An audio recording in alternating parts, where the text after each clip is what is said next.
Bam, Bam Adebayo. Shout out Bam Adebayo, man. 83 points in the game. Oh, do it show? Oh, it Yeah. don't show it. No, he only 83. showed a three. That's trash. Yeah, he had way more than three. I promise you, he had way more than three. He had way more than three. He had 83.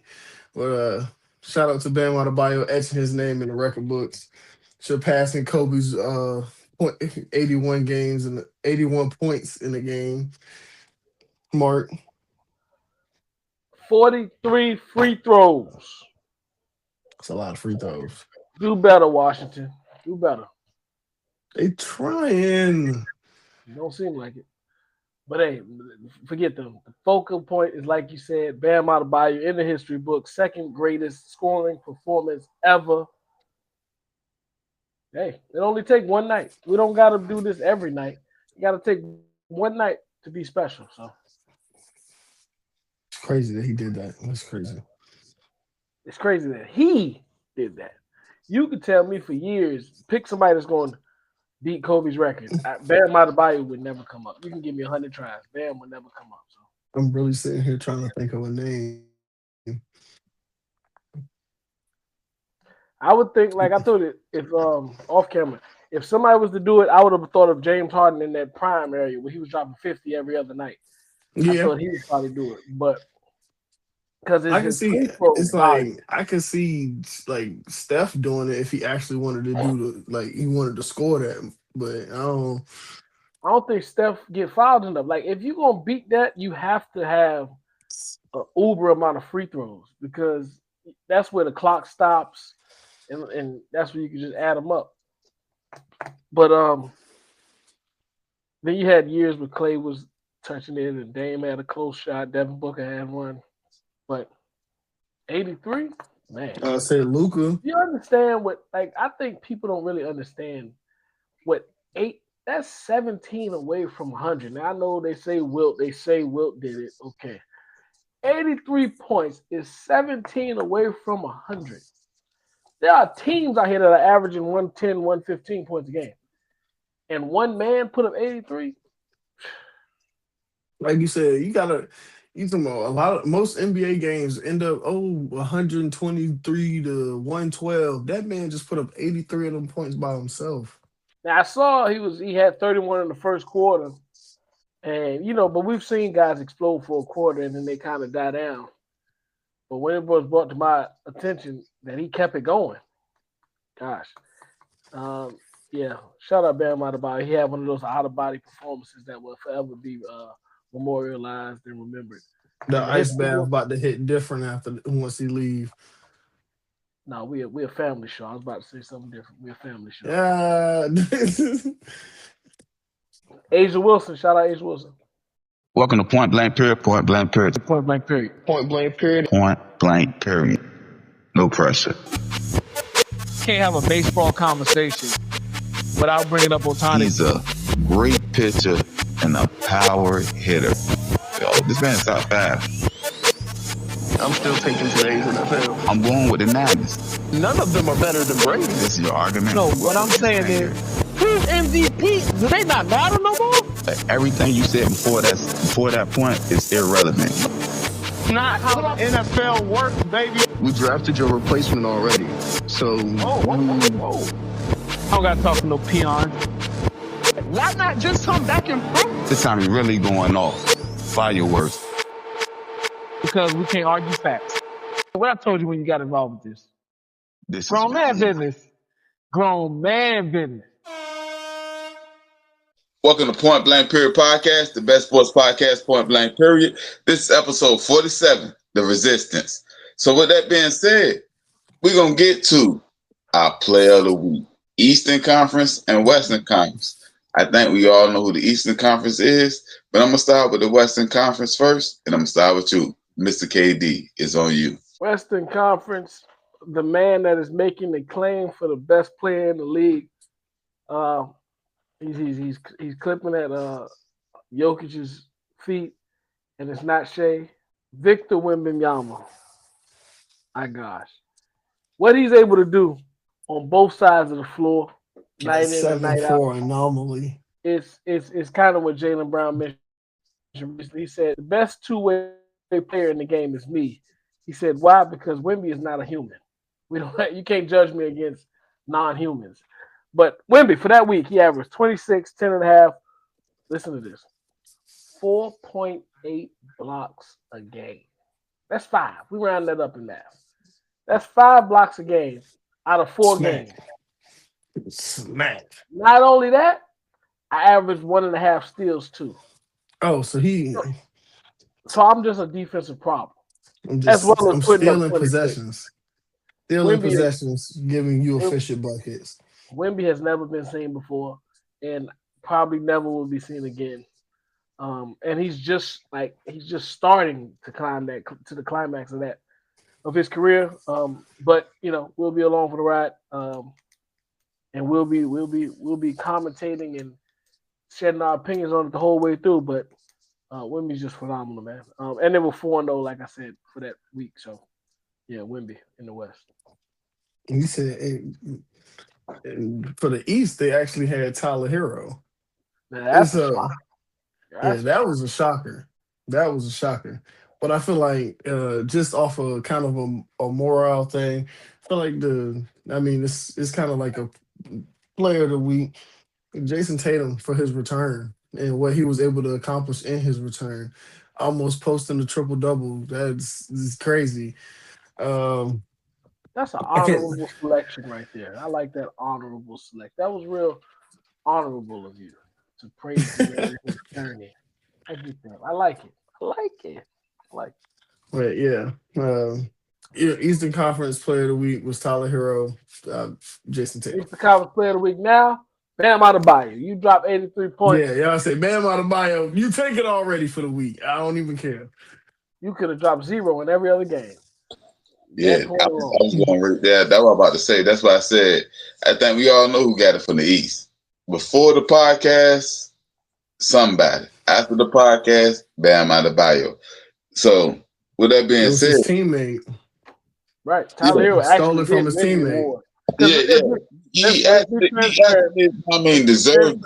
Tyler Hero's award was for his week is already closed. So Bam is actually the preceding week. But he's the front runner. So Bam. So you saying Bam got it for the week already? Yeah. Right. Next week we don't need this topic. Yeah. The week is over. So with that being said, Mr. Amari, I'm gonna slide you to the side because we did a lot of football topics recently. So we're gonna get to our NBA topics. So I'm gonna say this: not only we do our injury report / trade rumors, but we're gonna just get to our injury reports. And I'm gonna start with you, Mr. KD. Jason Tatum, Trae Young, and DeJounte Murray all coming back from injuries. Focusing on Jason Tatum in particular, what his performance shows you what Boston can be moving on into the future. And also, what's your thoughts about all 3 of these players coming back from their injury so swiftly to return to play at the end of the season? And is on you, Mr. KD. I don't know if Trae Young is considered swiftly, but I'm gonna start there with Trae Young. Right now, as we stand, he's only been back 2 games. He's still on a minute restriction, 20 minutes cap. But in those 2 games, he's had 29 points total, and shooting 40% from the 3, which is kind of around what we expect from him. But as far as offensively, there has been some type of rust shown. Now, I'm gonna be first to say I don't know if it's rust or it's the fact that he's in Washington. But as time develops, we will be able to judge that better. But as far as him just trying to compete and play this season when he didn't have to, he could have sat the rest of this season out, and Washington would have been fine with him going into the next season. That shows that gives kudos to him, and it shows how he's trying to show commitment to this roster, this team, this franchise, and everything in the city and everything. So just for him stepping on the court, it was a win and a gain for him. So shout out to Trae Young. Honorable thing to do. And we'll see where it goes from here. Like I said, he's going to be on that minute restriction for a lengthy amount of time. So we'll see where it goes from here. DeJounte Murray's been back between the 3 guys for the most amount of time. And he's actually, I would say, had a chance to get into a rhythm of sorts. 16 points, 5 rebounds, 5 assists is his average but he's shooting below 30 right now from three. No, I was about to say, out of everybody that came back, I seem like he had the least to come back for. Cause like the New Orleans Pelicans sucks. So like him coming back, I think I seen the quote, and he said something to the fact that I don't want to be like these other players who, well, I'm gonna just take the whole year off and I'll be back next season. Like he said, I'm not taking these extra months off. But go ahead. Suck. You said he had the less to come back to. The Wizards are bad too. DeJounte at least has some other guys on his roster that kind of can get something going if need be. But I'm a DeJounte Murray fan, of course. It's going to take time. Like Trey is building to the future. So Trey coming back, he's showing the city of Washington what you have to expect. Then you have AD. DeJounte the same way. He just got there. The same way. No, but what I'm saying is New Orleans sucks. Like they don't have a future. At least the Warriors have a quote unquote. I mean, not the Warriors, the Wizards. They have a quote unquote plan. I disagree. If we're talking about comparing New Orleans to Washington as far as future, I don't see there's that much of a difference between their plans in place right now. I think they're both headed nowhere, but they both feel like they have a plan. And New Orleans has the more talented roster. So, yeah. But to the point at hand, I'm a DeJounte Murray fan. For him, like you did say, him coming to play is a kudos to him, and it's hats off to his beliefs in trying to develop a culture or trying to change the culture in New Orleans. And I said, let's see where that goes. But the bigger point of this whole three-man topic, Jason Tatum, he came back. There was rust, but he was still a problem as far as to the opposing team. And through both games, he's played 27 minutes, 15 points in one, 20 in the next. And he was able to rebound and actually get a flow of the game much easier than I expected. But the more important thing is they were 2-0 in both his return games. So Jason Tatum has came back and been a factor towards winning. I thought it would take some more time for him to get acclimated to everything. But it goes to show the work that he put in and the caliber and level of player he is. And the fact that he is able to do this so early while his co-partner is on the MVP track, that tremendously raises the ceiling for what Boston can do this year. And I'll touch on that a whole lot more later on. But kudos to Jason Tatum for his recovery and kudos for his return and how he was able to produce so instantly once he got back on the court. We'll see what Boston can carry from that. I think it like I said, it raises their ceiling. It opens up the optimism of what this season can be. And it kind of shuts the door on the injury recovery part that was always glooming over this season as far as will he play, who he will be when he gets back, and is Jaylen Brown enough? Now we have his co-partner stepping back into the play in the final stretch of the season. I think Boston's in a great position with both of those guys. Hey, Mr. Murray, let me ask you this question. Do you think, seeing how Jason Tatum has came back, is Boston a real threat, not just in the East, but just in the NBA overall? What's your thoughts about that? Well, once you won the East, only one person can make it out. So I think, yeah, they were a threat. But no, Amar, this is my question. They were a threat if Tatum didn't come back to me. What do you say? Yeah. That's what I was thinking. They were a threat if Tatum didn't play at all. Because we have an MVP candidate. Having him play just means that, all right, like if we get there, we depending on who we play, we're likely to we're favored by a landslide. I don't even think it's depending on who you play. Because the top dog is Detroit, and I still would pick Boston over Detroit in a 7-game series. So Mr. Gabe, it's the injury report. So I think Vucevic, his hand is injured also. I think he'll be off for a while, a couple of months. We won't count on him. Like that's why I can't say this is the injury report, and I'm showing you they are a little vulnerable. Also, Boston it is. The East is vulnerable. Your top dog is unproven. So you just got to get there. Yeah, we're at a point where when we line this thing up, when the playoffs start, and you got to beat me 4 out of 7 games, who can you without question, put over Boston. And I'm talking before Tatum, before the Vujovic edition, before all of that. You can't undoubtedly say, oh, Detroit's going to beat them, or the Knicks are going to beat them, or Miami's going to beat them. No. Boston still has what it takes in that realm because they're more proven than the guys that they're up against. So let me ask you this question. This is sad, Bob. It's not about Boston in particular. It's more about your team. I was going to put this on the injury report, but he have came back. Jamal Murray, I think he injured his ankle, missed a game or two, came back, now he's back. And the only reason I'm bringing this up, and I think Aaron Gordon just came back also. Jamal Murray ain't missed no games since that ankle. It's been Aaron Gordon. He didn't miss any games with the ankle?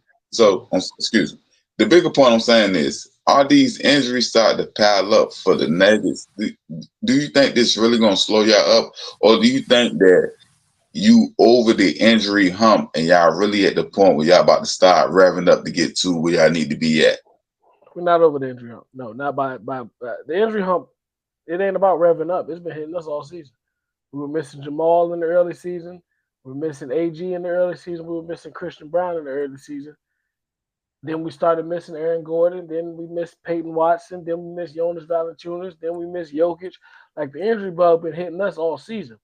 The real question at hand is, can we get healthy with enough time to also get acclimated to who we are as a rotation? And that question is still up in the air. I can't honestly give you an answer. I've seen so many inconsistencies from my team recently that I can't give you an honest answer. What I will say is, if fully healthy and there's no rust or delay as far as recovery, I still feel we have as good a shot as anybody to win the championship because of the depth of our roster we have this year and, of course, having the best player in the world. But we need to be healthy. We're cracking down to the point where you have to see some type of run or some type of consistency to actually have solidified faith for the postseason. But I like where we are if we can get healthy. The last key in the puzzle is Peyton Watson. We need him to get back healthy, and we need Aaron Gordon to stay healthy. But if we can stay healthy, like I said, I think we're as good as a threat as anybody. All right, so I'm about to ask this question, and I'm going to Mr. Amari, and I'm going to transition to NFL. I'm going to go to Max Crosby. So lately, there's been things that have been said that Max Crosby basically failed this physical. Do you think that that is a real reason that people are rescinding his contract? Or this is basically what I'm asking you. Do you think that people are sending damaged goods to other teams, or is he really injured, or what you think is going on in between the process of I'm going to trade you and now this rescinded? Because I remember saying this in the NBA in particular, where they send people somewhere and then they get the physical, then they got to come back. So really what I'm asking you is the physical a way for people to block the trade, or is these people really as damaged as the other teams saying they are? I know it's last season, right? Am I wrong? Yeah, I'm about to say he ended the season with an injury, so maybe that injury just wasn't fully nursed back to full health before, of course, the trade transition, and he had to do his physical. But I don't think it was necessarily a matter of sending damaged goods. I'm pretty sure Max Crosby felt like he was 100% healthy. So when the trade went through, it was perfectly fine. He was elated to go to Baltimore and a bit devastated to leave Las Vegas. But I mean, now there's no more departure, and this is only a welcome back home, back to Las Vegas. And I said that, and I want to say it was Ryan Clark. I think that on his physical, that's when he found out that he was unable to go through certain altitudes and stuff. So I think like it's real detail with the physicals that they take. So for to see that it was like such big news, and then the physical part be the component that sent it back, it just give me a cause for pause. That's kind of why I asked you that, and I wanted just to ask you exactly. And maybe say his recovery ain't going as smooth as you would expect. But now, also, I want to ask Mr. Amari, because he's an ex-football player, so he went through rigorous physicals where they really checking X to Z, like, so he have more information than I would know as an outside looking in. If you buy a used car, how hard you gonna test drive that mug? with that being said, we're gonna get to our next topic. So it's a little beef brewing between me and Mr. KD. You know what I mean? It's a college basketball thing. It's UNC versus Duke. Be clear, it's not no beef. We're 29-2, y'all 24-7. It's not a beef. You said 29-7 in what? Like the last 30 years? What you speaking of? Right now, we have more championships than you two.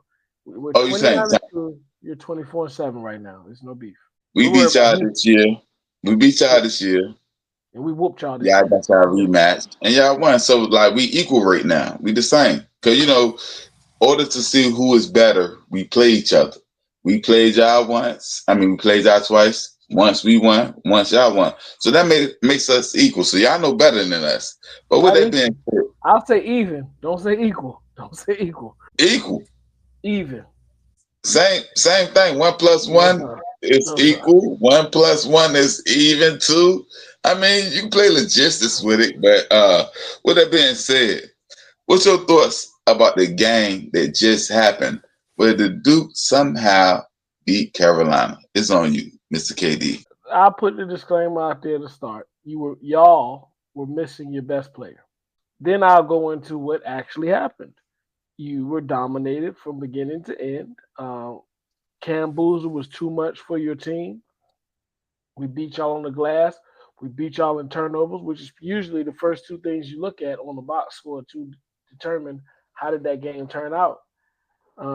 But you see, you guys beat us the first time, where it was a close end within 5 points, and a team just edged it out. We dominated y'all this time. It was a 10+ point win. And I don't think no one ever believed that UNC really was. Hey, Mr. KD, a win is a win. Right. That's why I say I agree with you with saying even. We are even. 1-1. Equal. Huh? Equal. We're 29-2. Hey, Mr. Marvin, can I ask you one question, Mr. Marvin? Mm-hmm.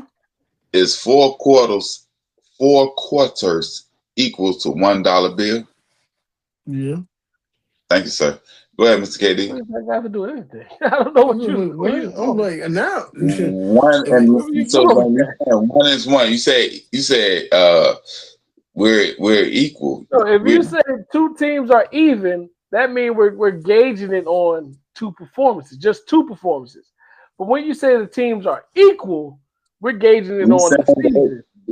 We're not equal. We beat y'all once. We're equal. Right. That's what we're even. We are even. Equal? Nah. We 29-2. Y'all 24-7. We're not equal. We're number 1 in the country. You're not. Like you're down post 10. You know how they say like. You know how they be like. I know you're gonna try to make your argument. That's cute. But all I'm saying is we're number 1 in the country. You're sub 10. We're not equal. They'd be like, I'm 15-2, and then the other team like, I'm 16-0. We better than you. And then we play you in the national championship game or the Super Bowl or whatever the case may be, and we beat you. So we better than you because we beat you, even though we have a worse record. So with that being said, when we play each other, I'm not gonna argue with peons. We're 29-2. You're 24-7. We're not equal. I'm sorry. We're even. We're 1-1. That's cool. But I'm number 1 in the country. And you're below 10, so the ACC tournament would dictate how more advanced we are than you. But go ahead, what you got to say? Yeah, we're number 1 in the country, not just the ACC, the country. So I'll close it there. Our equals are Michigan, Houston, not North Carolina, not this season. Nah. North Carolina, y'all equal to. Them other teams that you just mentioned, y'all might can beat them if y'all play them twice. Y'all might be 2-0. With us, you're not. So with that being said, though, let's get to the battle of the Dukies, though. And I think, Mr. Mara, I'm gonna start with you. The rookies of the year. Who's having a better year? Con Knueppel or Cooper Flag? It's on you, Mr. Amari. Where you say Con from? Con Knueppel. Yeah. Then it goes to some. Both of them what to do. The battle of the Dukies. Oh, I thought you was talking about. I thought you was comparing to the game. I thought you was tying it to the game we just played. Okay. I do think Cooper Flag has shown a lot of great skill that we did expect him to have, but Concanapa has been having a great year. Um, I believe he has the most threes in a rookie season so far. He surpassed, I believe it was Keegan Murray, and even more so, the Hornets have been on the tear since 2026 has started. Like they've been playing some great ball. Of course, headed by the the king of lackluster play, as we've been pretty much labeling him and LaMelo. But the carefree basketball that Charlotte has been playing has been played between LaMelo and Concanapa. They are the focal points of this team scoring. Hold up So now. My boy Williams, he balling too. yeah, he is. But Concanapa and LaMelo are the focal point of the Hornets scoring. JD. What's the question here? Are He we said saying who's who's the winning the favorite for rookie of the year? who was having a better rookie year. I said Concanapa. Are we okay? So this is what I'm saying. So the question is who's going to be rookie of the year? That's what we're leading toward right Ultimately, now. yes. Who are we saying is rookie of the year? No, Yeah. the question was who having a better rookie year. That's leading into who. Well, okay, Because that's a segue prime question. example, Carmelo had a better rookie year than LeBron James, but LeBron James won rookie of the year. I took my team to the finals, but yeah. No. Melo went to the playoff his rookie year, and LeBron didn't. So Melo should have been the rookie of the year. So that's a different question for a different podcast. The question is, we asking who had the better rookie year thus far. I think Concanapa just gets it by way of expectations. We didn't expect that much from Concanapa coming in, so we penalize Cooper. But that's what I'm saying. There's two different questions. If we're saying who's going to win rookie of the year, it's going to be Cooper Flag to me at this point. But if we're saying who's having the better rookie year, you're going to say Con because we didn't expect this much from Con. So to that question, I'll say Concanapa. So answer that question, Ms. Katie. Why you think you're going to win rookie of the year then? Because Cooper Flag is having a great season as well, but it's being underlooked. Do you think he's having a better season? Yes, but it's being underlooked for two reasons. That's the question. So that's what we're arguing. Nah, but never mind. Yeah. So Cooper is doing as expected, and his as expected is a solid rookie season. Knuppel is doing above what we expected, and that's why he is looking like so attention drawing and spectacular. But both of these guys, to have a consolation analysis, they're both having great seasons. But the fact that Cooper has ran through more, Cooper has been the focal point for the majority of this season for this team. These things are going to weigh heavier in the ultimate decision. And that's what holds the weight towards me choosing him as far as a rookie season. But Concanapa being in his position and his role, he is excelling at that. And that doesn't come slighted or undermined either. So both guys having a great year. Cooper Flag's having a better year than me because of the expectations and the reliance. His team is more reliant on him night in and night out than Con. But all right, so I'm going with Concanapa also, but this is my thing. He playing more games, meaning he's more available. He's not injured. He's more durable. And that was one thing coming out of I think Cooper Flag hurt himself in a March Madness. I believe he hurt his ankle, like twist ankle, something to that effect. But long story short, he got hurt in March Madness. He hurt in the NBA season. He didn't miss games. Concanapa didn't. So Mr. Amari had said something earlier about that he got the most threes as a rookie. No, he got the most threes in the NBA made, period. You take all the great 3-point shooters that's in the league right now, Steph Curry to whomever you want to name. He made more threes than them this year. He's having a better season. That's why I said I believe there's two different questions.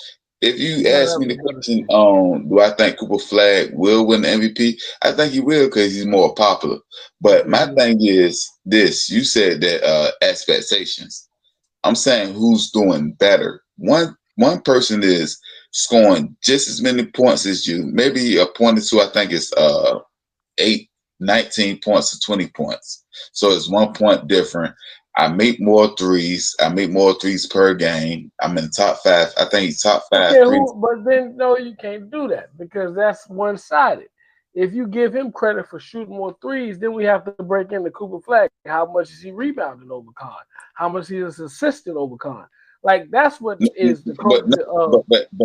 But I brought the threes up to say this, that he's doing this better than everybody in the league as a rookie. Right. That's one facet.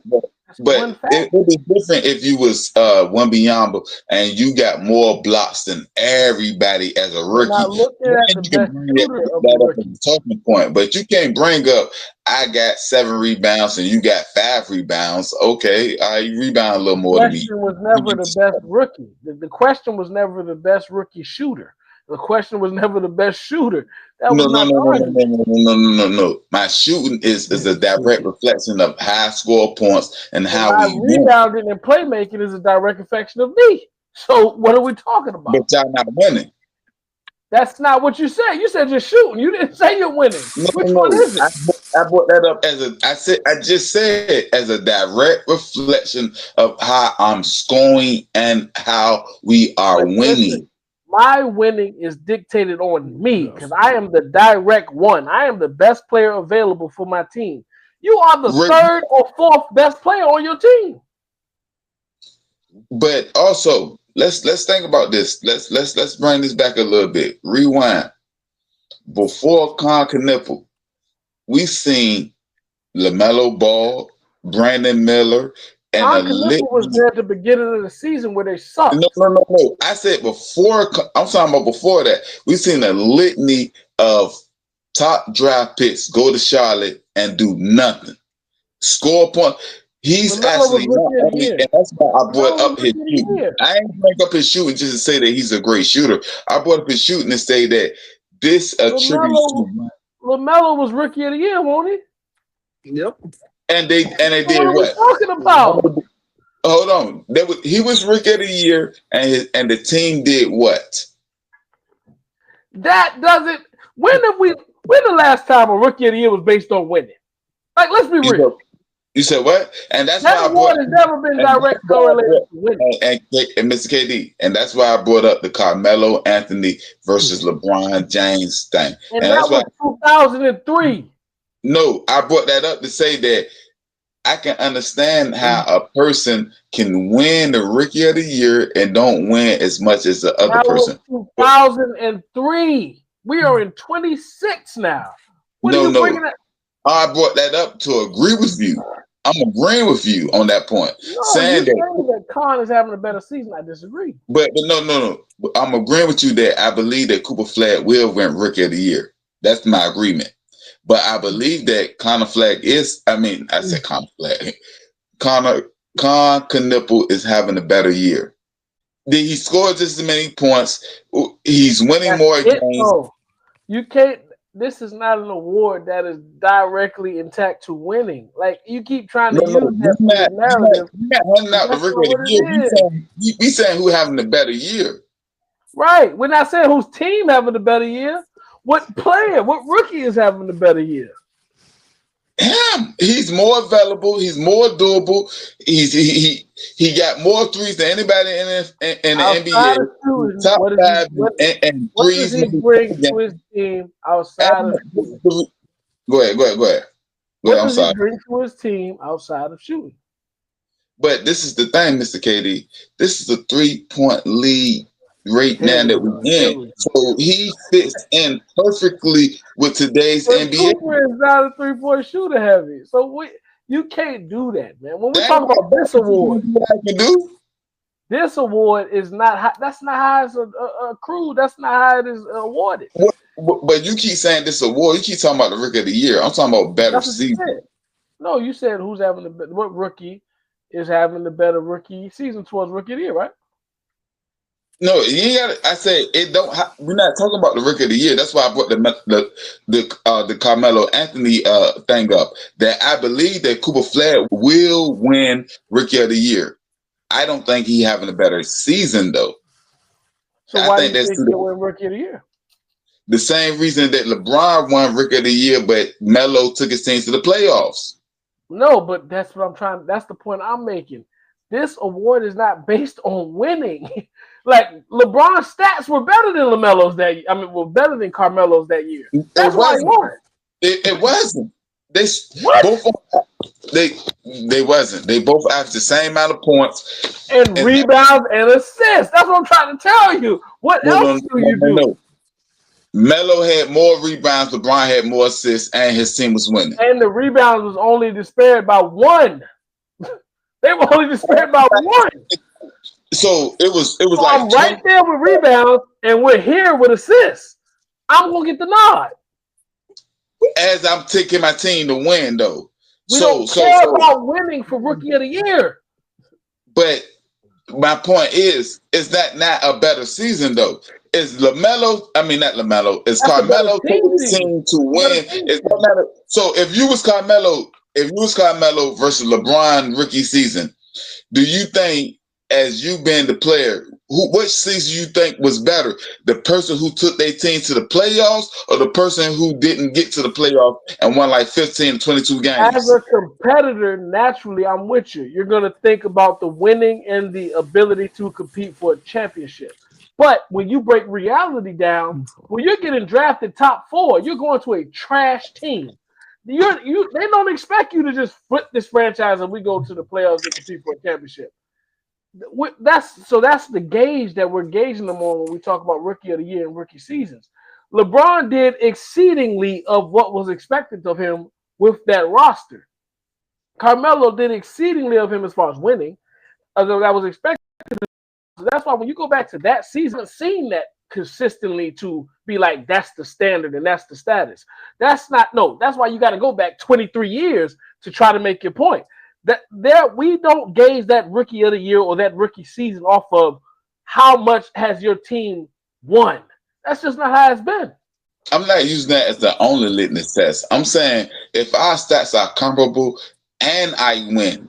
Yeah, that could be the deciding factor. I get that. Yeah. And that's not the deciding factor over Con-Connipple. I don't think people, the mass, is looking at their production and saying. But this thing, Mr. KD, I asked Mr. Amari and I asked you. I'm asking you your thoughts. I ain't saying with who gonna win, because like I said, I can see Cooper Flag winning the Rookie of the Year. I can see that.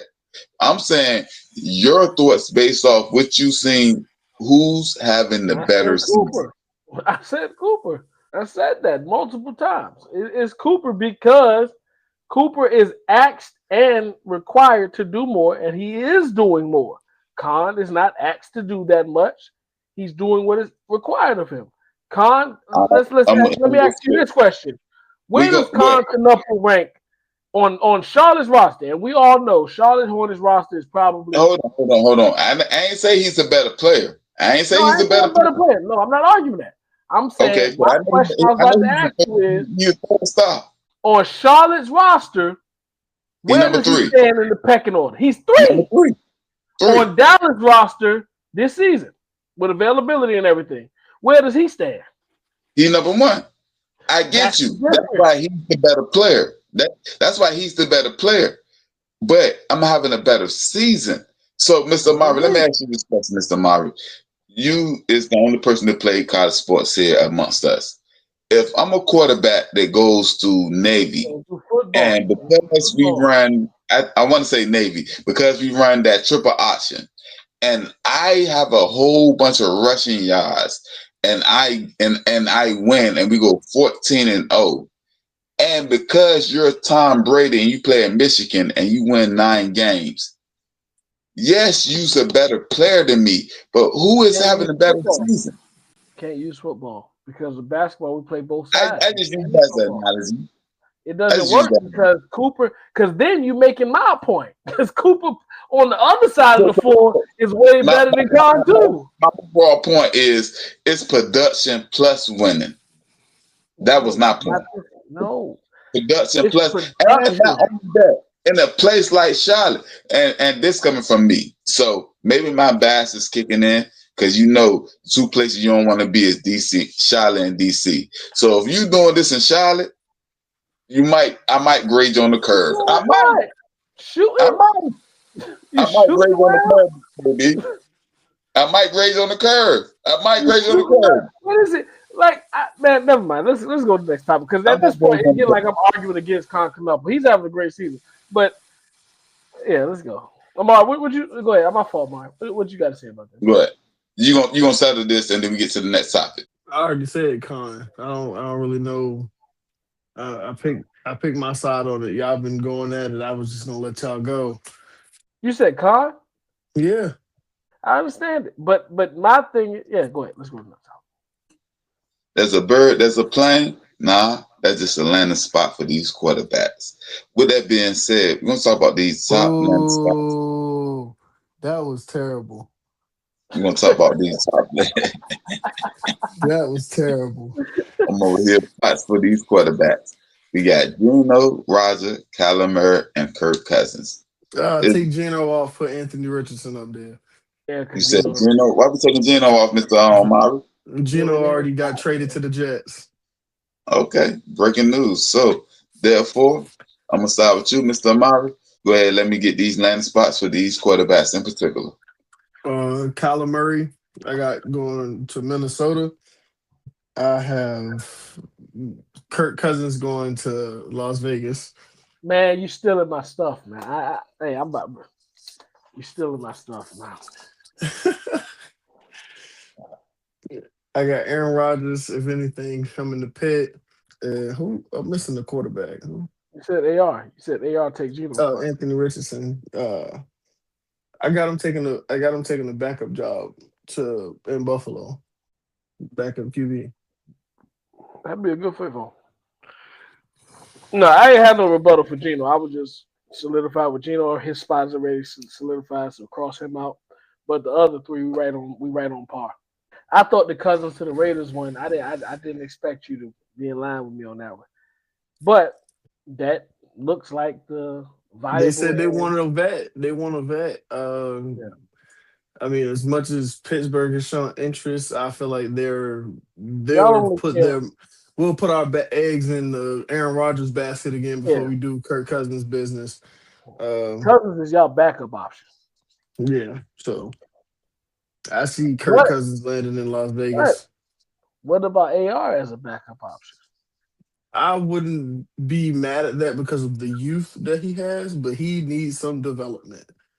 And then at that point, it's one of those like I wouldn't be upset at you bringing an Aaron Rodgers back as well. Or you saying bring A-Rod back and still go get Anthony Richardson? Because if you're gonna have him as a backup, you have no intentions on playing Will Howard either. That's what I'm assuming. Yeah, you're right. Yeah, if you bring AR in, that means you're giving up on Will Howard. Yeah, you're right. But yeah, Kirk Cousins to the Raiders, Kyler to Minnesota, A-Rod to Pittsburgh. That's how I got it. Yeah. I'm glad we agreed on something. I don't like that you stole my stuff, but no, it's okay. Everybody, I got to do this. This is my job. This is my side of the job. You know how I really wanted to say A-Rod at? I ain't gonna lie. I wanted to send him to Indy and think Daniel Jones was gonna want to come to Pittsburgh, but when he went on vacation last offseason, that's what I wanted to say. I thought he was going there. Yeah, so ayahuasca. Yeah, that's what he was on. Yeah, that's what I thought he was going. On his darkness retreat. It could last All right. 3 years now. Mr. Murray, let me ask you this one more question. We're going to rank our last 5 Super Bowl MVPs from 1 to 5, 1 being the best, 5 being the worst. I'm going to start with you. What's your ranking of the last 5 Super Bowl MVPs? 2023 Mahomes at 1. 2022 Cooper Kupp at 2. 26 Kenneth Walker at 3. 25 Jalen Hurts at 4, and then 24 Mahomes at 5. Yeah, we definitely all over the board with this one because we agree on the first one. 23 Mahomes was my number one because he was so precise coming out that second half. The man was unblemished to pull his team back, and that was forget just the top five or last five. That was one of the most phenomenal performances of all time. How accurate he was, how every play counted, how he made every play that was available to him. Yeah, so 21 for 27, 182 yards, 3 touchdowns. That's my top one. 2, though, I gave Jalen Hurts some credit. And I see you ain't really, you pushed him down the radar. But I gave Jalen Hurts credit for what he did. He was efficient, and he had 3 total tutties, and every move mattered for him in that game. So I gave him I 2. I was giving credit to the non-quarterbacks That that won the defense, award. the defense was very important. But he did his part too. Yeah. 3, since it was against us, of course, it's going way heavy for me. I went with Cooper Kupp. The 8 catches, 92 yards. That's 2 over tutties. 10 yards a carry, 2 touchdowns. That was 3 for me in the last 5. 4, I went back to Pat Mahomes against who was that? Tampa? No, who was that again? San Fran. San Fran. Yep, San Fran. 49ers. The 333 yards, 2 touchdowns. That took the nod over the next Kenneth Walker's 200-yard game. You ain't getting in the end zone, man. Like, I can't put you up there when we talk about guys that had 3, 2, 3, 2, 3. You don't have 1. I couldn't put you up there. So I see the argument. So yeah, but you did what you was very valuable to your team winning. I'm not taking discrediting that, but these other guys just put points on the board, and that weighs heavy to me. And honorable mention is that 6th year. I can't do this topic without mentioning them. Tom Brady, 21 for 29, 201, 3 touchdowns. He's the GOAT. Oh man. Old man Brady. Dang, man, you said Jalen Hurts. You had Jalen. Hold up. 4. You had Jalen at 4, right over Kenneth Walker. Right? No, who you had? No, you had Kenneth Walker over him. I had Patrick Mahomes' 2024 performance at 5. You dislike Jalen Hurts that much, man. I don't dislike Jalen Hurts at all. That man had 3 of them things. That's 21 points. Well, 20. That's no my fault. 18. Now, I'm about to ask you, Mr. Marvin. You got any discrepancies with Mr. KD list? Okay, he's trying to punch holes in your list. I mean, his list is valid for, like he said, who I had at 3, which was Kenneth Walker. He didn't get in the end zone. So I mean, hey, I can see why he was at 5 on his list. I understand why Jalen Hurts actually did get the nod. I mean, Jalen Hurts did have 3 total touchdowns, so he played a heck of a game in the Super Bowl. Actually, both times in the loss and in the win. This was his rebuttal because the other one they claimed he lost because of that fumble. That's what I'm saying. I was like, he played a heck of a game in both Super Bowls, the win and the loss. So I can understand. I understand Mr. KD's list, but my list still stands. I get your point. Kenneth Walker did have 27 carries. That's almost unheard of in the Super Bowl. But you got to get in the end zone at least one time, baby. One time. He did, and they called it back. Nah, we're talking about what counts. I need you to get in there one time. That was a break-off run, though, Mr. KD. Like, that was... Yeah, but if we judging that, then he'd have heck of more yards. We can't use that. Yeah. He might be number 2. If that run count, I think of like a 60-yard run, 50-yard run. Like, but we can't use that. We can't use that one. Yeah. Then we talk about 200 yards. Heck yeah, you're going to get it with 200 yards. But, yeah. My man, we agree on the top 2, or no, we agree on the top 1. No, top dog. We agree on the top 1. Yeah, Mahomes. That was, like I said, that was one of the best performances I've ever seen. Where you had Cup at? You had Cup at? 2. Oh, you had Cup at 2. Okay, I had him at 3. Okay. All right. So with that being said, I'm gonna get to So, in other new NBA news with Mr. KD. So, with that being said, I'm gonna start here, Mr. KD. Magic City Monday. So we were gonna have a conversation whether we thought it was appropriate, inappropriate, and how we thought about that. And we still can have that conversation. But as we speak right now, Magic City Monday has been canceled. What's your thoughts about everything? It's on you, Mr. KD. It sounded great. The promo for around it was great. They're playing the Magic City. You're talking about Atlanta. Man, it was stellar as far as whoever came up with the idea. But if you are the NBA, This is a family event. yeah, if you are the NBA, you can't align with what comes with Magic City. So I definitely understand their move to cancel it. But I also understand Atlanta's move to promote it. So we stand at a stalemate, but the NBA is always going to trump an individual organization. And like I said, I understand it. And even so forth, stand behind the decision that they made about that. But hey, it was worth a try. It was definitely worth a try. It was like you said, it was worth the promotion, but they understood where it lied against the rules and everything. And it was just for the NBA and NBA basketball games to be a family event. This was highly inappropriate. So with that being said, I'm gonna ask both of y'all this question. I'm gonna ask y'all both this question before I say anything. Would you bring your kids to Magic City Monday if y'all was in Atlanta and you was able to get to the game? For the breast and thighs? What Magic City you talking about? You talking about the real Magic City or the Hawks? For the breast and the thighs? That was called Magic City Monday. Oh, you talking about the Hawks? Oh. Yeah, it's on Monday. Yeah, that was the name of it. Yeah, that's what I said. I'll take my kids for the breast and the thighs, the chicken. Oh, don't. No, I'm saying no. Would you take your kids to the game? The actual game. I like that. I like it. Don't like get it twisted. Breast and the thighs, huh? You know, dang well they don't serve no thighs at the Atlanta Stadium. I see what you're talking about, man. I like where you're going with it. But to an Atlanta Hawks game, heck yeah. But when I'm bringing my kid to it, I'm not thinking about, it's Magic City Monday. No. No. I'm saying it's Magic City Monday. It's the promotion. That's the day. That's the game. Would you take when I'm bringing my son or my daughters?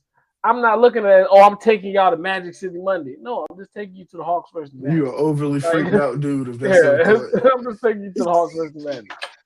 Like that's not something I'm gonna advertise to them as far as making it seem like this game is bigger than any other game.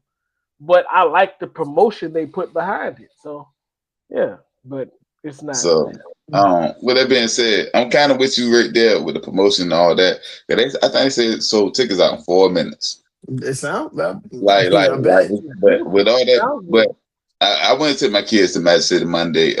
Like that promotion, I just wouldn't. I mean, you must not like it's chicken. the Magic versus the Hawks, dog. Like no. I the name of the night. I can spend it to my child, all that, but I wouldn't.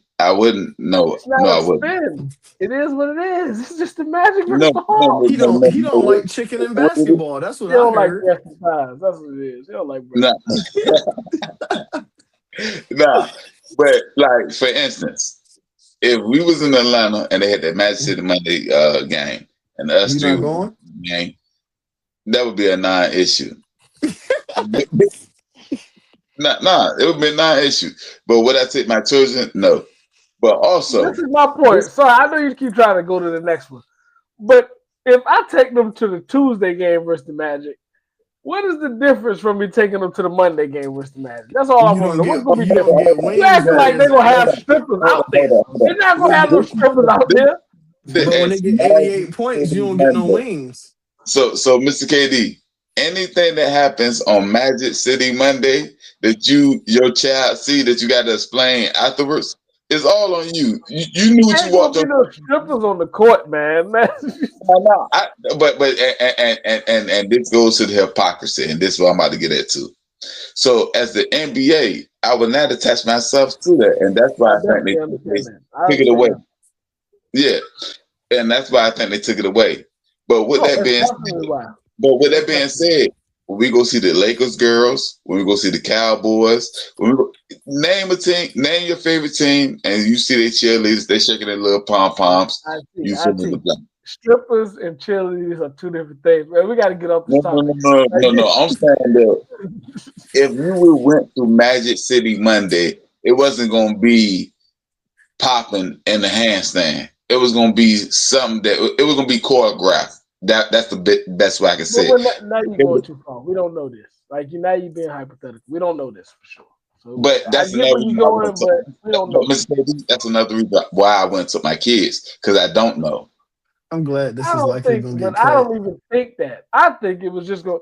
They just wanted to get more people in there because they're showing honor to Atlanta. Atlanta did it. I understand why Atlanta honor to Atlanta. One of the big, like Magic City to the outsiders of Atlanta. KD, this is my thing though. What took the NBA so long to respond? Because real spill, I had this on the docket for 2 weeks. Now Atlanta promoted it late, and I ain't gonna lie to you. I think the NBA was okay with it. I said I had it on the docket for 2 weeks. The NBA was okay with it until a player said was okay with it. So some other people said, "Hey, hold up now." But this is my thing, Mr. KD. That goes to show Adam Silver be in Atlanta late nights. That's what it say right there. He like breast thighs. You like breast thighs. All this is being edited out. But with that being said, Mr. KD, this is the thing though. When you do Sylvester Stallone bobblehead night and at LA Staples, I know it's not the Staples anymore, it's the Crypto. All these things got to run past the office of the NBA. So now all of a sudden they ran this through the NBA. I find out before the NBA find out that they was going to have Magic City. Either you accept it or you don't accept it, but you can't accept it today and then 2 weeks from later. So I feel some type of way more about the NBA because now you're showing your hypocrisy. See, me personally, I just wouldn't have brought my kids there because we're associated with. But everything that could happen there, it can happen on the regular game. Cheerleaders, XYZ. So I feel like everything they do at a regular game, they were gonna do on Magic City game. It wasn't gonna change the choreographing or nothing. I just really feel it was just a promotional standpoint where Magic City is praised in Atlanta. We're playing the Magic on this night, Monday. Magic City, both start with the M. Oh, let's capitalize on this moment. Like lemon pepper wings and layups. Yeah, and I tell you talking as if we was gonna bring Diamond out for halftime. We didn't plan on doing none of that. No. I'm not talking as if they were gonna do that. I'm talking as if I wouldn't want my child associated with it, period. But would I go? Your child is just at a Magic and Hawks game. They not. What are they associated with? Magic City Monday. Man, come on, man. We need. So what I'm saying? He said that like they just did some dastardly things. Yeah, like they about to go out there and show everything. He just at a Hawks and a Magic game. Not to mention the Hawks about to get dog walked. So we just want to get more people in the seats just to watch it. Like, hey, look. As long as, and I'm speaking as an NBA right now, as long as I can stay 3 hands away from this, then I can keep my hands clean. I didn't really know what was going on, XYZ, but I can still do the same thing. So what I'm saying is, as long as I can just separate the two, I'm good with it. But with that being said, speaking of Atlanta, we're going to go to Kuminga. He looking good down there in the ACL. Does this say more about Kuminga and the ability that he really has? Or does this say more about Steve Kerr and the Warriors organization? Is on you, Mr. KD. The ability has always been there. That's why people were saying, why is Kerr not playing? They just didn't value him. No, it's always been there. What we get to the point of argument is the value and the fit. And not just the fit, we don't know the behind the scenes stuff. But I'm not going to touch that because, like I said, we don't know that. So it's really the value and the fit. Maybe he didn't just fit with Golden State, but now he's in Atlanta where they're giving him, for this part of the procedure, They're giving him free reign. He's able to do what he want when he want offensively, attack, blah, blah, blah, blah, blah, get the minutes. Cool. And before we start criticizing Kerr on this whole decision and this whole plan, we got to let this thing age out. Because we might get into next season and Kuminga is still, he gets back on the DMP list, and then we look back on what we said right now, and we hesitate and we contradict. So, as of right now, I understand You say you still can mess around and be Jordan Poole? Huh? You say you can mess around and be Jordan Poole? Now, I'm not comparing him to no player. I'm just saying. No, I'm just saying because Jordan Poole was that man and Golden State, and we thought that he was the next coming to such and such, and then he went somewhere. Who thought that? I don't know who thought that. I'm about to say who. He was like the third or fourth most important person on that team. And the He was the third splash brother for a year. On that playoff run, he was the third or fourth most important person on that playoff run. See how he keep walking back. He said third most important team. Then he said on that playoff run. That's two different conversations right there. Yeah, on the playoff run. Okay, so getting hot don't make you. Joe Flacco was. Never mind. I don't like connecting the NFL. Right, go ahead. You got it. Go ahead. No, I don't like connecting the NFL and the NBA. But I'm just saying, getting hot don't put you in a round with a certain caliber of players. So yeah, but Kuminga's situation, to stay on topic, it looked good right now for Atlanta, but we'll see how that ages. Because I personally, I've always said he has the talent. It's just he's one of those players that is uber talented, but is he talented for the NBA? And that's the problem I run into. Like he can go overseas and run the whole board, but for the NBA, how much does your talent matter as far as what can your talent do for a team? And that's, I don't know if I worded it right or explained it clear enough, but that's how I feel about him. You're uber talented, cool, but we need more than just. It's everybody in the league is talented. So all right, so I'm gonna say this one thing. There's a person standing behind you or that's on your backdrop right now. There's a reason you got him or you have him behind you. What is that reason? Explain that for us and let everybody know what's going on with that man right behind you, Mr. Bam Adebayo. I thought I picked the right picture to put the 8 before the 3, but it's only showing the 3. Bam just recently broke Kobe's record as the second highest scoring performance in a single game. He trumped Kobe, and he's put up 83 points in a performance against the Washington Wizards. And which you just brought up about Jordan Poole, but we don't even have to go. How many free throws? 43 free throw attempts. I think he shot 30. I think he made 36 or 37, but 43 free throw attempts as well as 43 field goal attempts. So that goes to show you, if we got 83 points and 43 attempts was at the line, half my production was available to me at the free throw line with the clock stop. But that does not diminish the performance at all. Shout out to Bam Adebayo for making history and etching his name in the history books from this point forward. And that's one of those records, it's nobody that's going to break that next week or next month. That record is going to hold some weight for some time. So, shout out to Bam. You got anything to say about that, Mr. Amari? No, shout out to Bam. He also became the Heat's all-time leading scorer. No, we knew that. We knew that. Shout out to Bam. But like you was like to touch on what you said, you're talking about a franchise that's had Dwayne Wade, LeBron James, Antoine Walker, names go on. So yeah. This is my last thing I got to say about this topic, and then you can go ahead and give me your rundown. Anything else you got to say? It seemed like Lou Dort and Jokic, they got a little thing going on. No, hit him in the groin, knee check him, hit him in the face, knock him down. What you thinking about this? As a Nuggets fan, Mr. KD, what you think about this? Well, spending time on Lou Dort, I'm not going to do too heavy. But a point that I did, Mark, was the shout out to the game that we just witnessed or that was just out there. Jokic and Shea going at it at another battle, another down to the wire performance as far as 2 MVP candidates, 2 alpha dogs in the NBA putting on. Jokic put up a 32, 14, and 13 performance, And you would think like, oh, that's phenomenal. But Shea put up a 35, 9, and 15 performance with the game-winning shot. So he would get the edge in that. But it just goes to show that when these two guys headbutt, we see a extraordinary level of competition and basketball that just stands out to comparison of the rest of the league.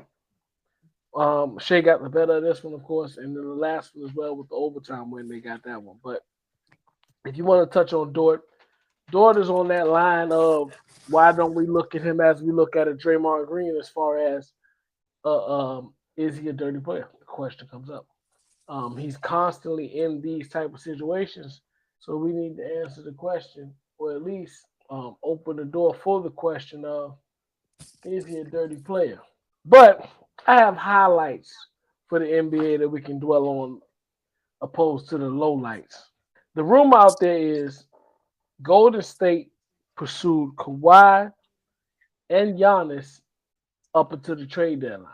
Now, Kawhi obviously wasn't available. Giannis obviously wasn't available to the market that they set for them. But what do y'all say as far as if Golden State was able to land a Kawhi or Giannis, what does that do to the Golden State championship window? I definitely think with Giannis that would have definitely opened up and extended that championship window because that pick and roll would have been crazy. But with Kawhi, I mean, you have someone that can be elite or you have someone that can be elite at both ends of the floor at any given moment. Same as with Giannis, but I feel like with Kawhi it's a little bit less controlling because he doesn't have to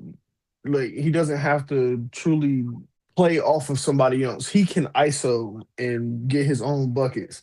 I mean, Giannis can as well, but Giannis can as well, but I feel like it's a bit tougher for him to do it with so many bigs, especially in the West. You have to go up against the Wembys, Jokic. You have to go up against Rudy Gobert, a few other bigs in the West. But stop. Yeah, I know. I couldn't think of another big. You was hesitating, and you was like, "Don't do it."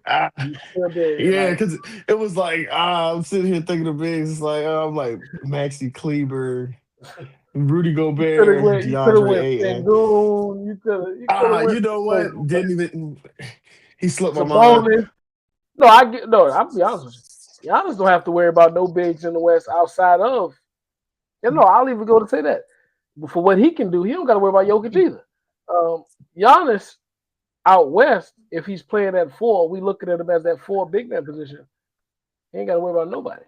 And then when we go to Kawhi, as far as the perimeter defender, who he has to worry about. He don't got to worry about nobody. And if we see him doing this scoring capacity that he's doing with the Clippers right now, that's Kawhi back in his prime, back in the argument of top 5 players in the league right now. So and Mr. KD, not only that, to Mr. Kawhi, I think you're saying back in his prime. I think this man might be in his prime. If I ain't mistaken, I think he just got like 40 plus games. He just had like John Havlicek for the longest streak of somebody over 30 years old, 20-point games straight. So he's like 40 plus games straight. So like he's in his prime. He's averaging the most. I'm not gonna say that. I'm not gonna say he's in his prime yet.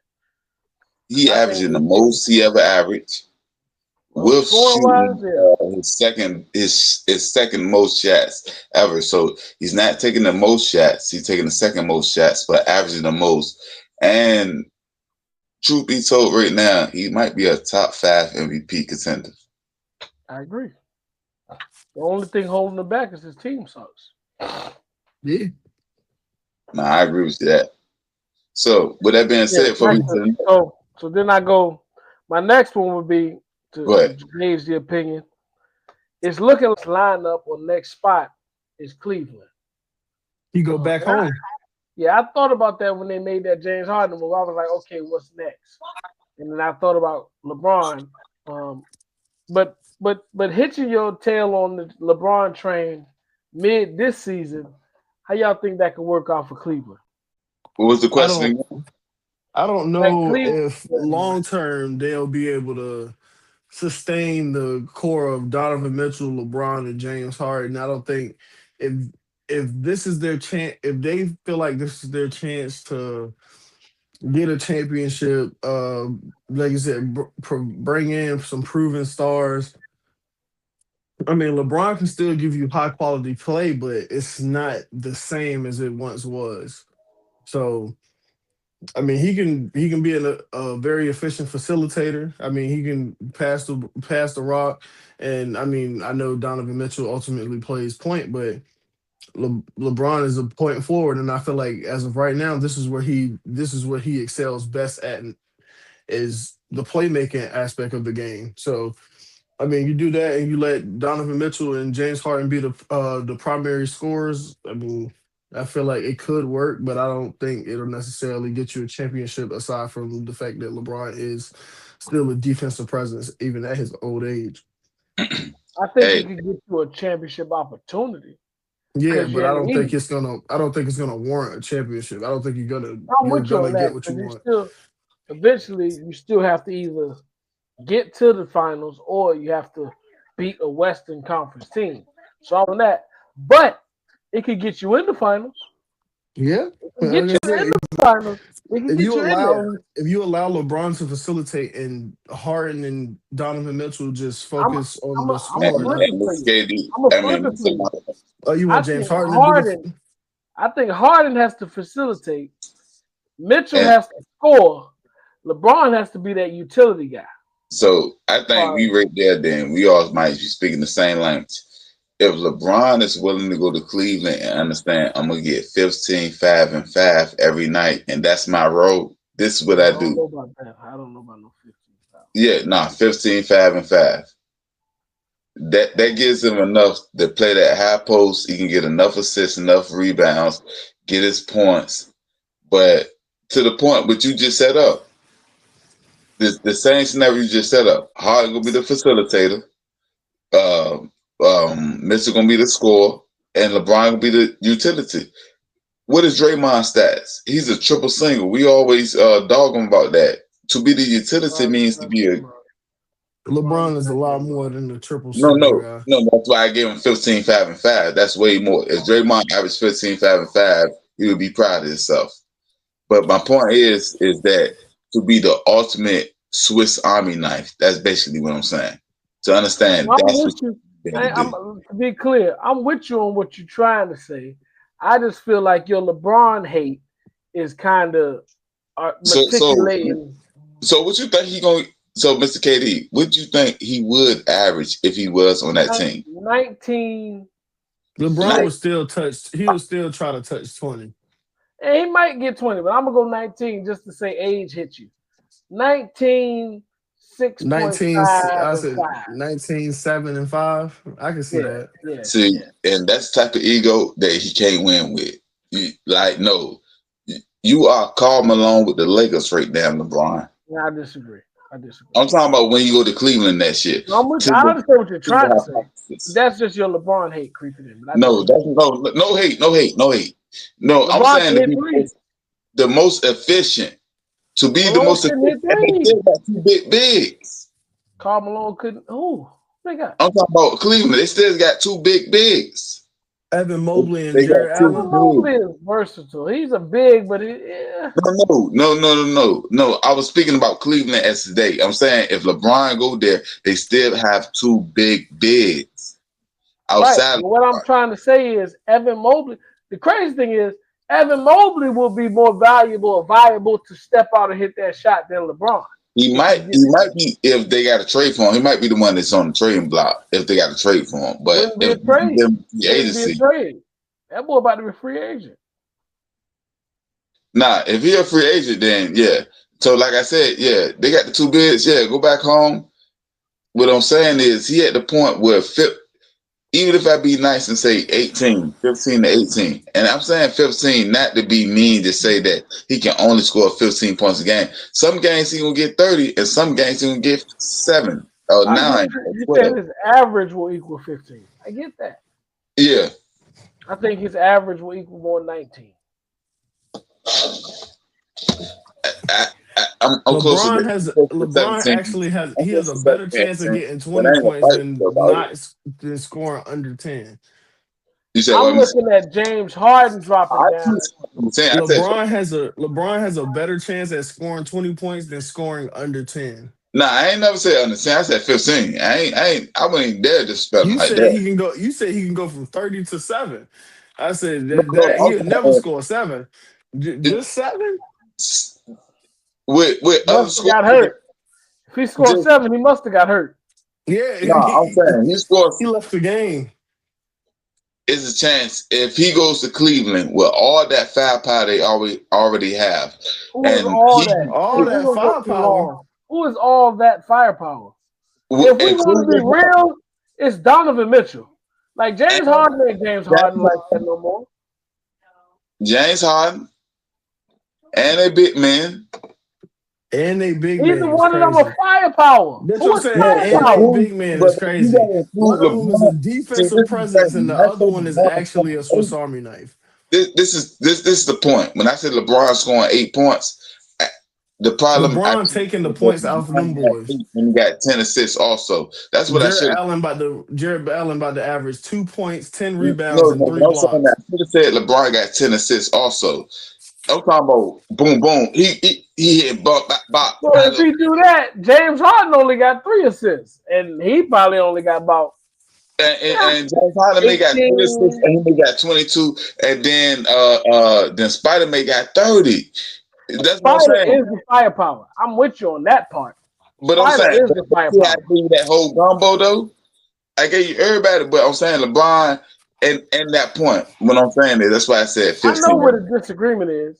You Yeah. are thinking LeBron is going to take away from Evan Mobley and Jared Allen heavily. Ding. I don't agree.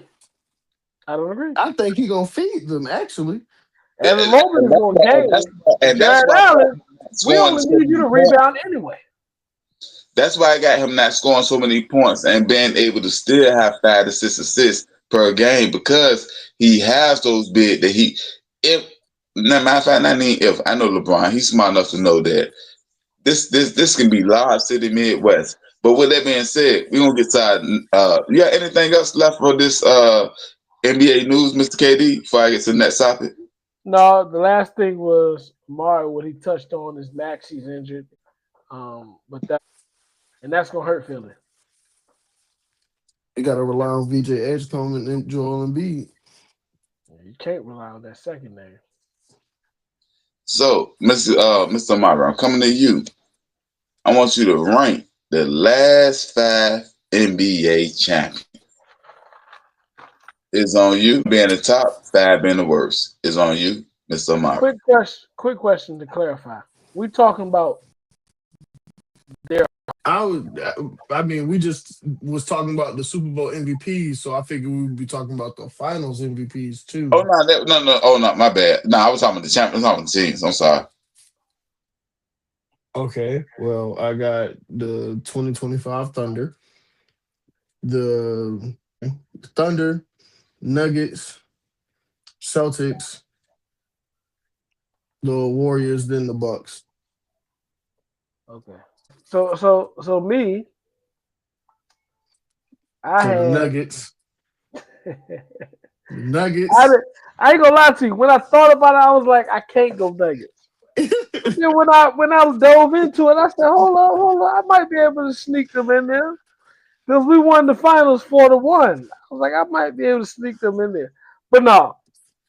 If we talk about the season, I'm with you. I'll put OKC number 1 because they had that best record in the last 5 years of these contenders. They had the MVP on their roster, and of course, they won the championship. So I'll put OKC. Then I'm going Nuggets though. I'm going Denver. Our saving point is we were 16-4 through the whole playoffs. Opposed to OKC, they were 16-7. I wanted that to be the deciding factor, but the reason they were 16-7 is because they went to a Game 7 series with us. So we gave them 3, they lost. But I went OKC, Denver, Boston, because Boston were the only ones with the better playoff record than us because they were 16-3. So I went back to Boston. So I went OKC, Denver, Boston, Warriors, and then Bucks. So we agree on the last.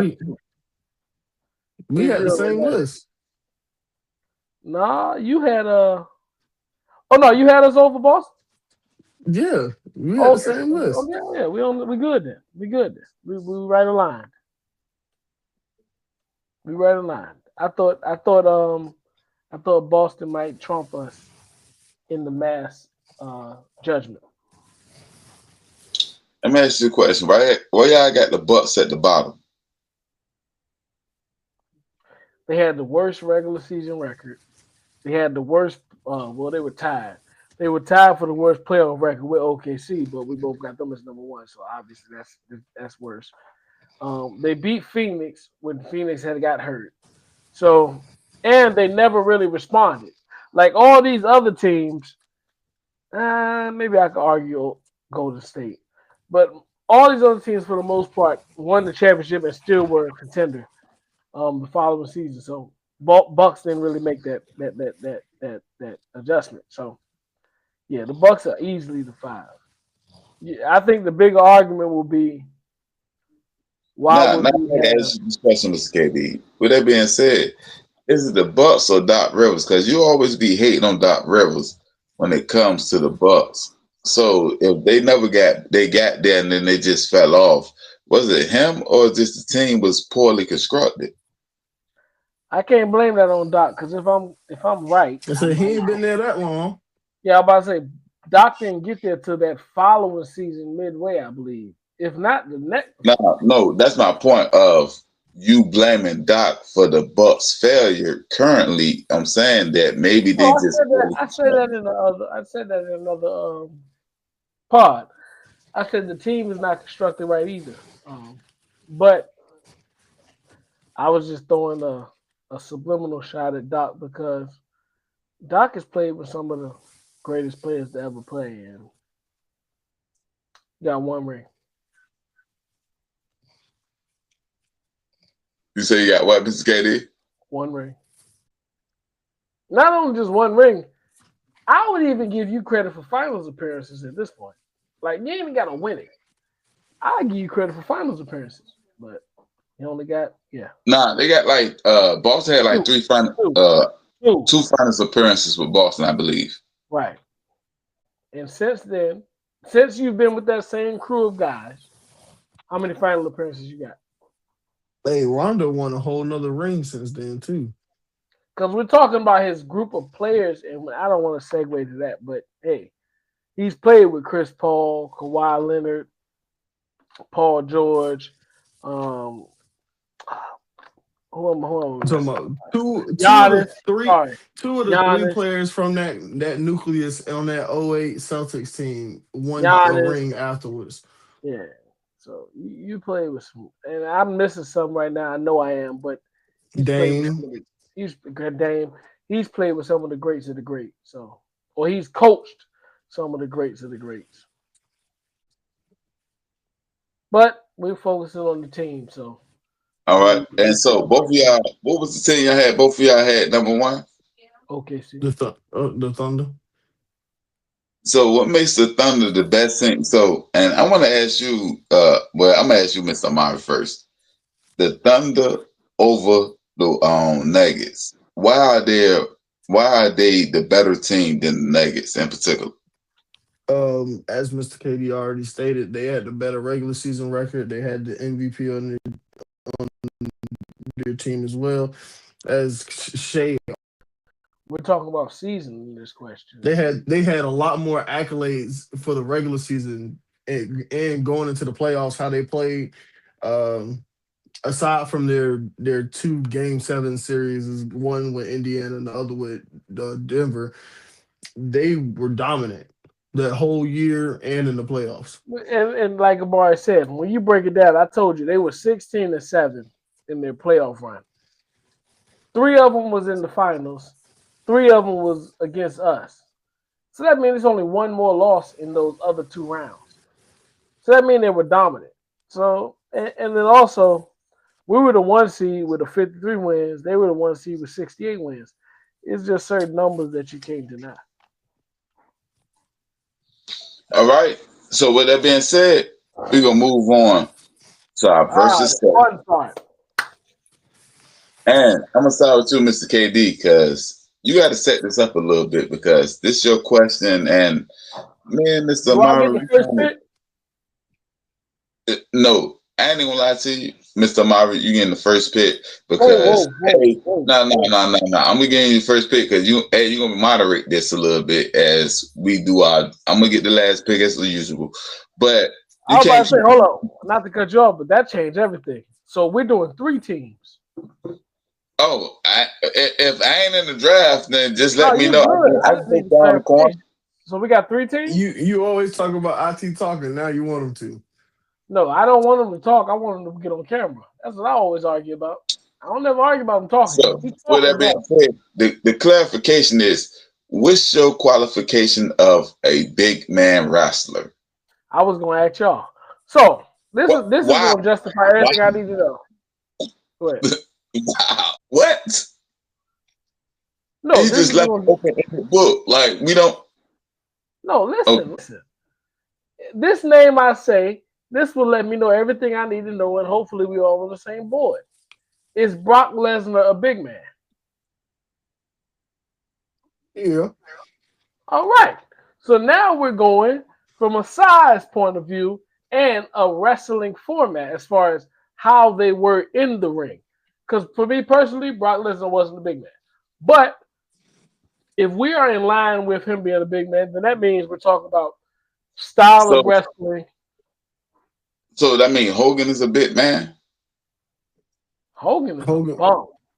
Hogan would be considered a heavyweight. Heavyweight, big man. All right, since we all don't really align, people. I was thinking those type of guys. I was thinking big guys. If we draft our people, if you say a draft name and one person disagrees, they throw their obstacle out, you got to redo your person. That's all we're going to do. If one person disagrees, you got to redo your person. All right, bet. And we only drafting 4 each. All right. Ooh. He said we're doing Mount Rushmore. Because to be honest, if we get too far into it, we're gonna start naming names that don't belong. So, IT, you got the first pick actually, since you wanna. Yeah, we drafting 4, and I already know who you picking. So I'm not gonna lie, I'm shocked if he don't. Wow, I ain't know I was gonna be number 1, and I'm not gonna pick him. I'm gonna go with him. No, I'm not. I'm going with the big man. That's and it. We do this fit the criteria, and this is how I know where I can push the boundaries. I'm going Yokozuna. Who? Yokozuna. Oh, that is not who I thought you was going to do. That is not what I thought he was going to do. I know. Okay. I'm going Yokozuna. Go ahead, Amar. Is that a big man? Of course. Yeah, he's a huge man. Yeah, of course. Okay. I thought he was going to go Undertaker. Right. Because he's technically heavyweight, listed as a big man. So ain't no that dude is a big man. Yeah, that's what I'm getting. That's what I'm taking. Oh, that's what you was doing. You was setting it up. I'm taking the Undertaker. The person I thought IT was going with his whole prelude, I'm going with the Big Show. Understandable. Paul White, the Giant, whatever you want to call him. So this should be easy too. You making me mad. I don't even know your board, but yeah, go ahead. Since I already went and got Yoko, let me get Kane. Thank you. It should have been simple. I was about to say you don't. I'm gonna bring it, and I got Undertaker and Kane. Give me Kevin Nash. Oh, I didn't think y'all was gonna think that highly of him. Maybe I messed myself up by going last. Now I got to really look at the board.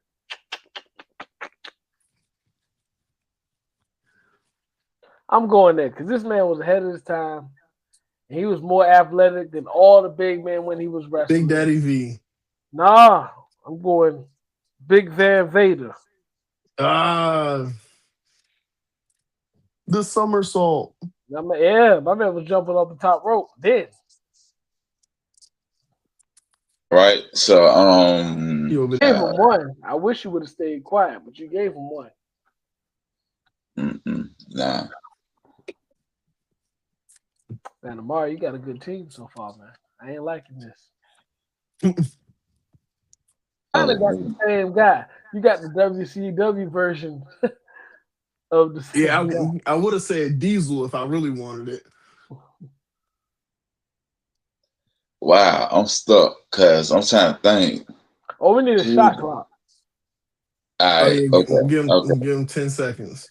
We need a shot clock. Oh my God, he's still thinking? Oh my goodness, you about to get skipped. You about to forfeit his 3rd round pick. Man, come on, man. He's out there. Go get him. I'm gonna say Rocky. You Do it. think? I'll do it. It's fine. I just wanted Umaga. Ooh, that's a sneaky one. That's a sneaky one. Y'all leave it up to me. And I'm like, do I pick the person I want to pick or pick the person y'all left?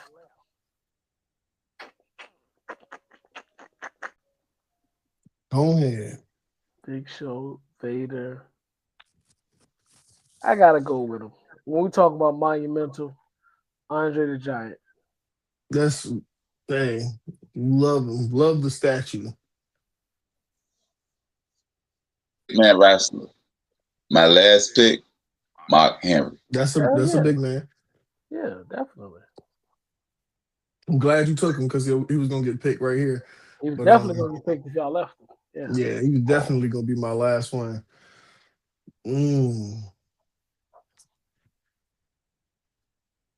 All right.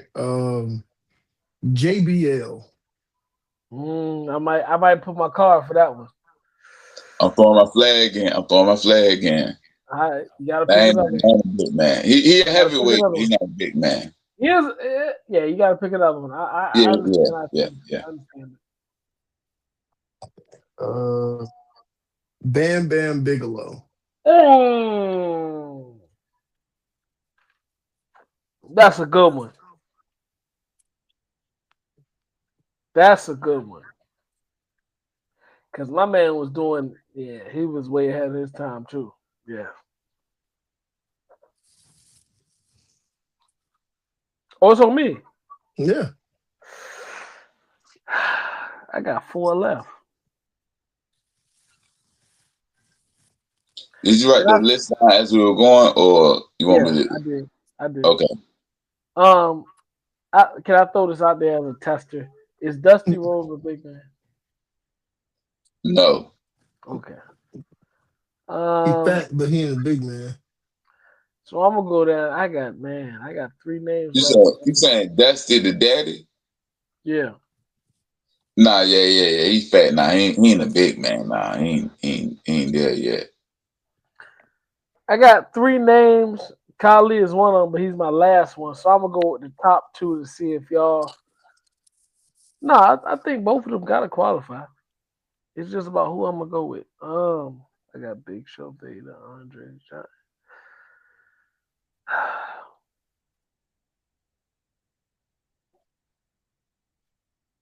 I'm gonna go with Psycho. I'm gonna go with Psycho Sid. Psycho Sid Bishop.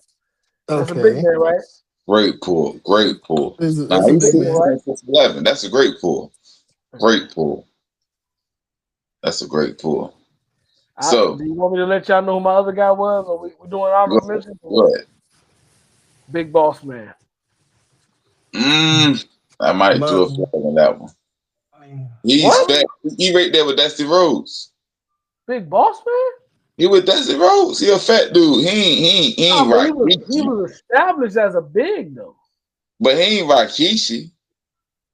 We were saying big guy. To be honest with you, Rikishi was just fat. Like, I know. That's what I'm saying. I got Rikishi and Yokozuna. I got 2 fat. I mean, I got Yokozuna and you got Yokozuna and Rikishi. You got both of them. Yeah. Oh, I Kane was your best pick. I ain't gonna lie to you. Kane was your best pick. Nah, Mark Henry. No, Kane. No, Mark Henry was your sneakiest pick, but Kane was your best pick. Like if we go through 3 teams, Kane, Well, Undertaker, and Big Show is gonna be the best pick. Your conglomerate is Yokozuna, Kane, Rikishi, Mark Henry, which is solid. I ain't got nothing to say about that. Amari, Undertaker, Nash, who I wanted. Umaga and Bam Bam, who I wanted. So here's a solidified 2. Mine was Big Show, Vader, Andre the Giant, and Sid Vicious. I might lose this argument. I shouldn't have went last. It really depends on how people look at Vader and Sid. But I ain't gonna lie. I think Big Show the best big man all time. Like I know Undertaker's gonna get the throne, but Big Show, hey, you can't slight him. Yeah. Yeah. You got love for him. So with that being said, everybody out there, y'all get to be the judge. You're not gonna do the grade, or we don't got time for that? Nah, we can do. Go ahead. If we don't got time for it, let's go. All right. So with that being said, we're gonna get to our last verses.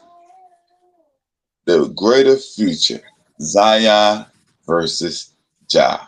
So with that being said, I'm gonna start with you, Mr. Amari. Who has the greater future, Zion or Ja?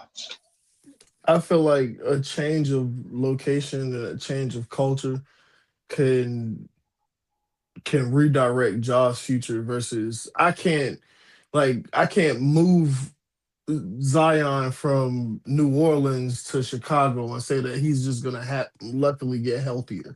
That's not a guarantee. I can bank on a more disciplined program keeping Ja Morant's actions in line.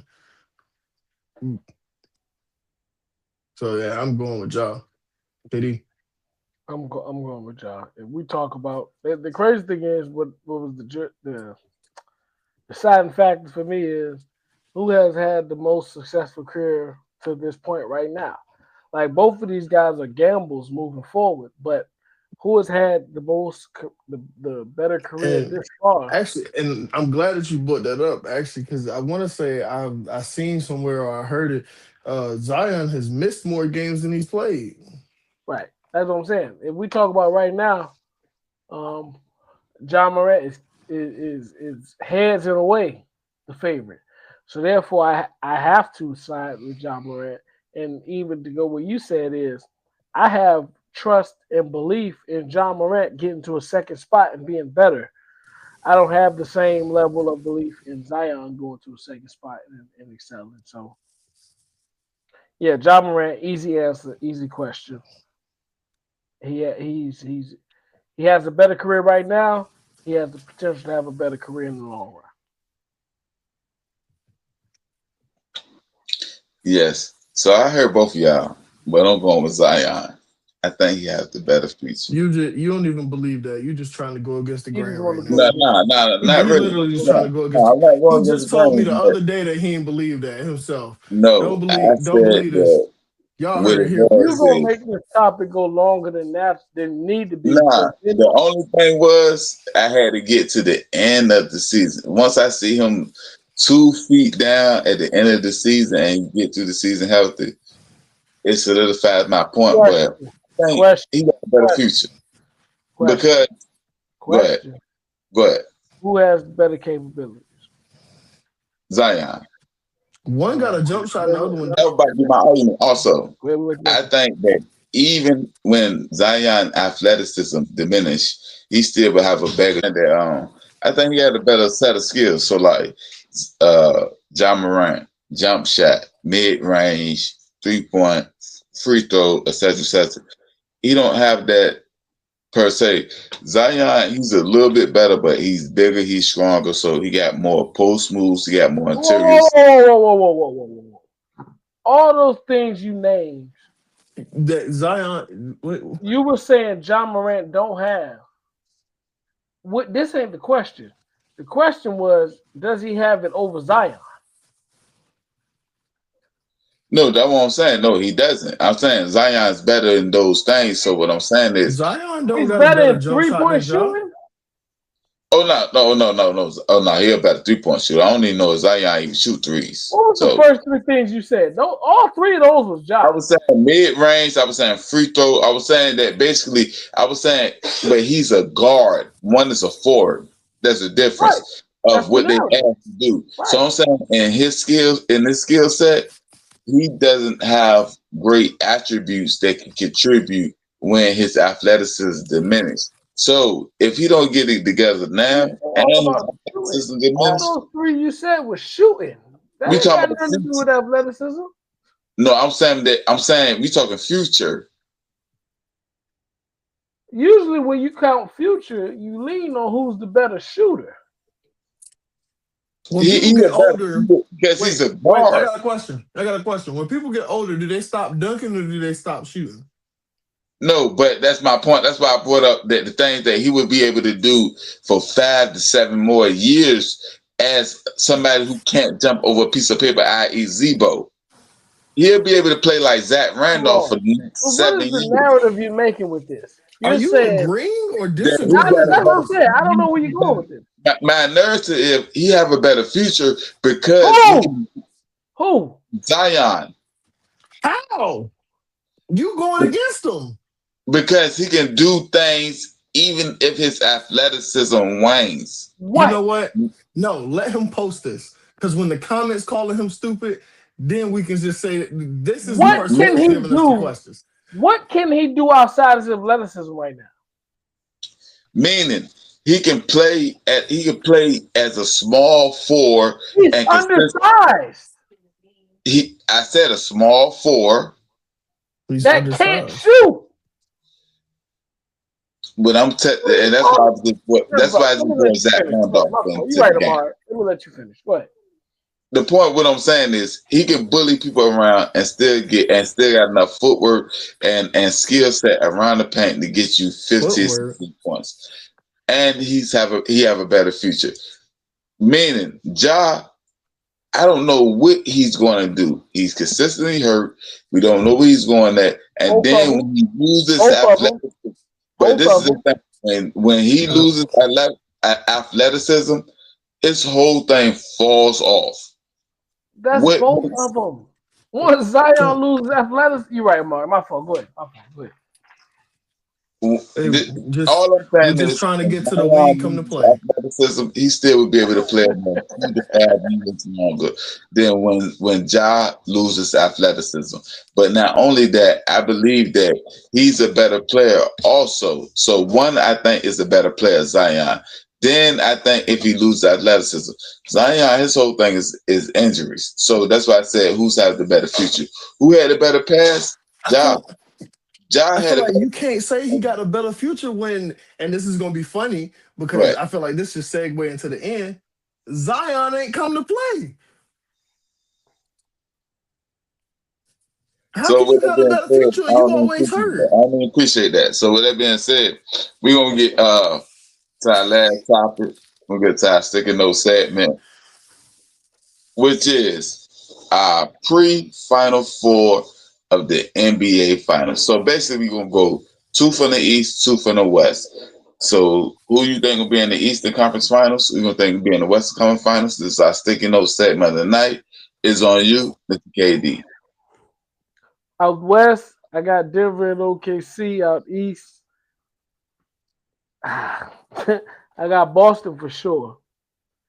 But I'm between Detroit and Cleveland. So, hey, Amari picked Detroit. I go Cleveland. Yeah. I said I literally got the same West. I got the same Western lineup with Denver and OKC, and I got Boston and Detroit. Detroit been in a slump, man. I don't know, man. And I don't want to believe in Cleveland. I'll be honest with y'all, but they got James Harden. They find ways to lose those games.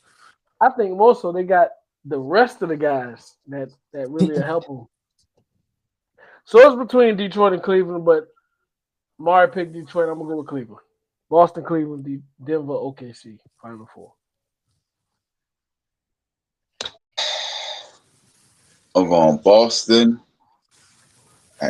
Hey, that Boston Cleveland If you sounds don't so got this, if enticing. you don't have the same answers, then you really just out here clip farming. Nah. But that Boston Cleveland sounds enticing. But on the West, so I'm gonna go Boston Cleveland. On the West, I'm gonna go Minnesota OKC for the last four. And with that being said, we ain't gonna play. We out.